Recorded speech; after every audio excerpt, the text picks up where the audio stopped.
Bonsoir et bienvenue pour la lecture du chapitre 12 du livre de la Genèse. Seigneur, merci pour cette nouvelle opportunité de lire ta parole. Qu'elle bénisse là, Seigneur, pour qu'elle nous bénisse.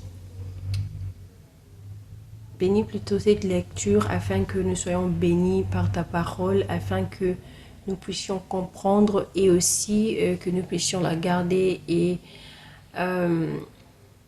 l'avoir en nous, partout où nous servons, que nous nous souvenons d'elle, que nous la pratiquions et qu'elle illumine nos vies au nom de Jésus-Christ. Amen. Sans plus tarder, nous allons commencer. Alors, vous connaissez déjà la routine. Si vous êtes avec nous depuis le début, bienvenue. Si vous venez de nous joindre, alors allez regarder les 11 premiers chapitres. Ensuite, vous allez vous rattraper et suivre le chapitre 12. L'Éternel dit à Abraham, « Quitte ton pays, ta patrie et ta famille, et va dans le pays que je te montrerai. Je ferai de toi une grande nation. Je te bénirai, je rendrai ton nom grand, et tu seras une source de bénédiction. Je bénirai ceux qui te béniront, et je maudirai ceux qui te maudiront, et toutes les familles de la terre seront bénies en toi. » Abraham partit conformément à la parole de l'Éternel, et Lot partit avec lui. Abraham était âgé de 75 ans lorsqu'il quitta Charan. Il prit sa femme Saraï et Lot, les fils de son frère. Alors rappelez-vous que Lot est le fils du frère d'Abraham qui était mort et qui était parti avec lui et le père d'Abraham qui est son grand-père. Il prit aussi tous les biens et tous les serviteurs dont il était devenu propriétaire à Charan, et ils partirent pour se rendre dans le pays de Canaan, où ils arrivèrent. Abraham traversa le pays jusqu'à l'endroit appelé Sichem, jusqu'aux chaînes des Morées. Les Cananéens occupaient alors le pays. L'Éternel apparut à Abraham et dit, « C'est à ta descendance que je donnerai ce pays. » Abraham construisit là un autel en l'honneur de l'Éternel qui lui était apparu. Il partit de là vers la région montagneuse qui se trouve à l'est de Béthel, et il dressa ses tentes.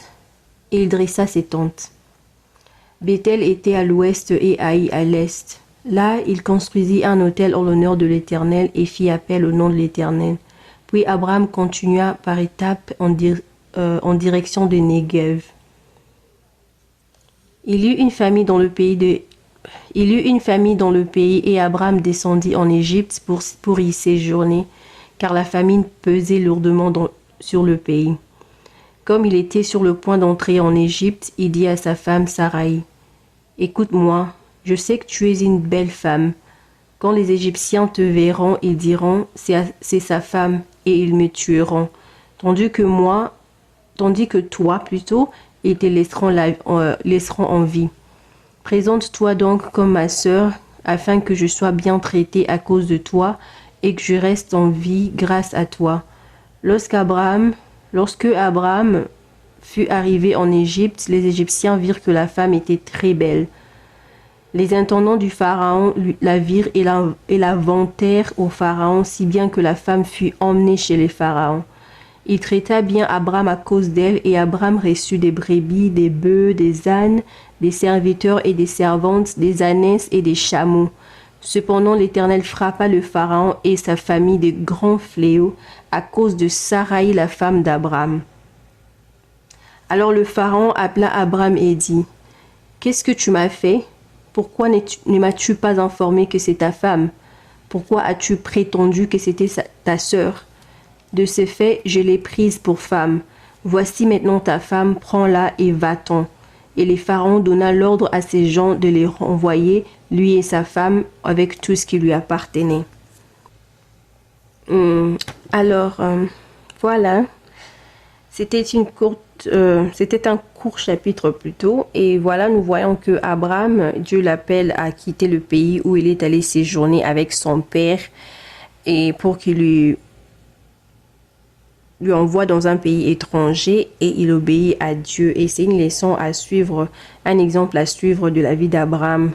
Donc Dieu lui demande de quitter un pays où il est habitué, de quitter sa famille, les gens avec qui il a l'habitude de vivre.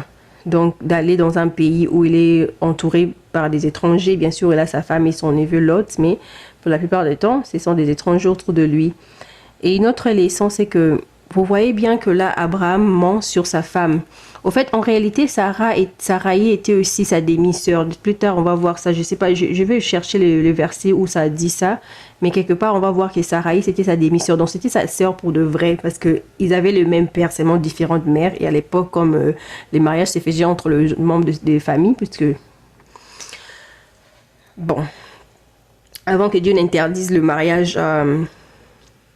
en famille, avant ça se faisait, et d'ailleurs ils préféraient se marier entre eux pour garder leurs coutumes, garder leurs valeurs, etc. Mais malgré cela, bien que ce soit lui qui ait dit des mensonges, l'Éternel frappe quand même les Égyptiens, il frappe quand même le pharaon plutôt. Donc c'est une leçon à comprendre dans la vie, c'est que il faut faire attention à ce qu'on croit.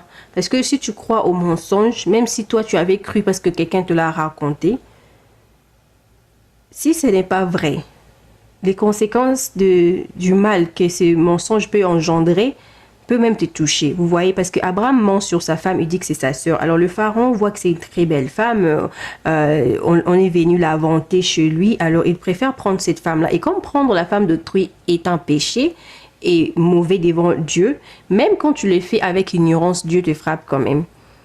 Et j'ai dit ça pour dire, souvent dans notre communauté, on a l'habitude de croire aux choses qui circulent sur les réseaux sociaux. On vient, on parle du mal d'une personne. Tu n'as aucune preuve que cette personne a fait ce dont on lui accuse ou la réputation qu'on lui a donnée. Tu crois et parfois vous venez même insulter les innocents. Parfois vous venez même dire du mal des gens sans vérifier le fait. Sache que même si on te l'a raconté et toi tu as cru à la personne qui t'a raconté, puisque c'est un mensonge, les conséquences de ces mensonges-là sera sur toi. C'est vrai, aujourd'hui, peut-être quand Dieu frappe, on ne voit pas nécessairement comme à l'époque, c'était Dieu te frappe de maladie ou quelqu'un meurt, mais il se peut que dans d'autres domaines de ta vie, tu trouves qu'il y a des blocages ou même tu as des difficultés. Certaines difficultés qu'on a dans la vie, c'est parce qu'on se les crée nous-mêmes par nos actions, par la méchanceté, par notre façon d'agir. Donc faites très attention. Quand vous voyez les choses, on vous apporte de nouvelles, que ce soit même en dehors des réseaux sociaux. Tu es comme ça, on vient te dire, voilà, ton ami a fait ceci, ton ami a fait cela, sans vérifier le fait, tu commences à haïr la personne, sans vérifier le fait, tu commences à te mettre en colère ou à parler ou à insulter.